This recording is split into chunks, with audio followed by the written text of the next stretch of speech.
प्रेमानंद जी महाराज के अनुसार शौच के बाद दीप बाती करने का नियम। प्रेमानंद जी महाराज बताते हैं कि भगवान की पूजा केवल क्रिया नहीं, शुद्धता और भाव का विषय है। शौच के बाद मन और शरीर दोनों अवस्थाओं में अशुद्ध रहती है, इसलिए तुरंत दीप बाती करना उचित नहीं माना गया है। 1. शौच के बाद पहली आवश्यकता।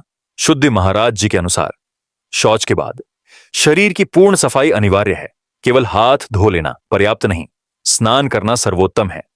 यदि स्नान संभव न हो तो हाथ पैर साबुन से धोए, मुख अच्छी तरह साफ करें, आचमन करें, 3 बार जल लेकर नाम स्मरण। 2. वस्त्र परिवर्तन आवश्यक। प्रेमानंद जी स्पष्ट कहते हैं, शौच के वस्त्र में भगवान के सामने मत जाओ, अतः शौच के समय पहने वस्त्र बदलें, स्वच्छ सूखे कपड़े पहने। पूजा के लिए अलग वस्त्र हों तो उत्तम। 3. समय का अंतर रखें। शौच के तुरंत बाद पूजा नहीं करनी चाहिए। कम से कम 20 से 30 मिनट का अंतर रखें, शरीर सामान्य अवस्था में आ जाए, मन की जुगुप्सा समाप्त हो जाए। 4. मन की शुद्धि सबसे आवश्यक। महाराज जी कहते हैं, भगवान दीप से नहीं भाव से प्रसन्न होते हैं।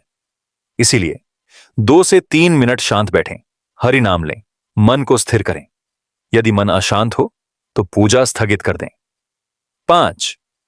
दीप बाती करने की विधि। शुद्ध होने के बाद पूजा स्थान की सफाई करें, रुई की बाती और घी तेल का दीपक लें, दीपक भगवान के सामने रखें, श्रद्धा से दीप प्रज्वलित करें, मंत्र सरल रखें, राधे राधे, हरि नाम, एवं नमः शिवाय।